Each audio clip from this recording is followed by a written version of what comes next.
Continuing coverage, a local juvenile court judge is calling it a crisis as time runs out for Caddo Parish to make changes to its juvenile detention center. Reforms set by lawmakers will bring in an influx of 17-year-old offenders. And as of today, the facility still isn't ready for the new standards that go into effect next year.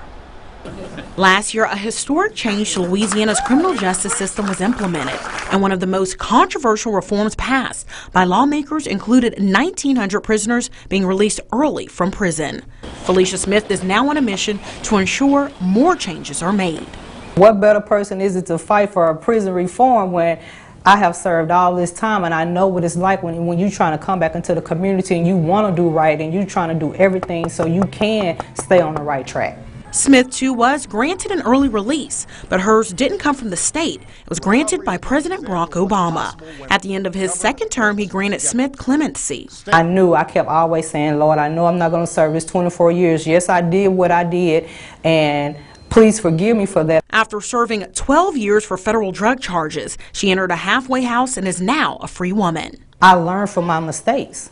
And once you pay your price for your mistakes and you come home and you want to be a better person, then you need to be forgiven. The overhaul of Louisiana's criminal justice system includes a series of changes and mandates that starting next March, all 17-year-olds must remain in the juvenile justice system. A 17-year-old is still a teenager. No matter what crime they have committed, they should be housed where their age group. Juvenile court judge Paul Young says Caddo Parish has the smallest juvenile detention center in the South based on population. It currently can house 24 offenders. But next year, instead of having minors up to the age of 16, they'll also have to accommodate 17-year-olds who are nonviolent offenders. On average, at least 20 kids are in the facility. With the new mandate, they can expect an additional 15. So the math just doesn't work. Young says the parish's juvenile detention center needs to be expanded to accommodate 48 minors. The construction comes with a $12 million price tag.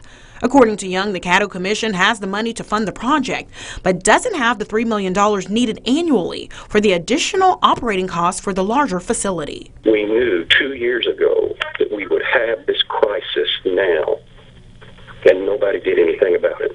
So the juvenile court judges have come up with two options to pay for the project.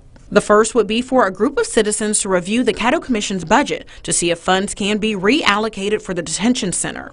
Or the second plan, increase the tax millage devoted to juvenile court, something that hasn't been done since 1958.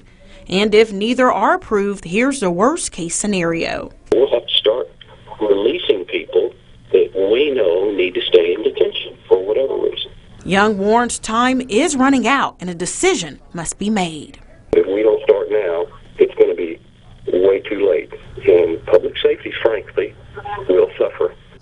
42 states already have 17-year-olds within the juvenile justice system.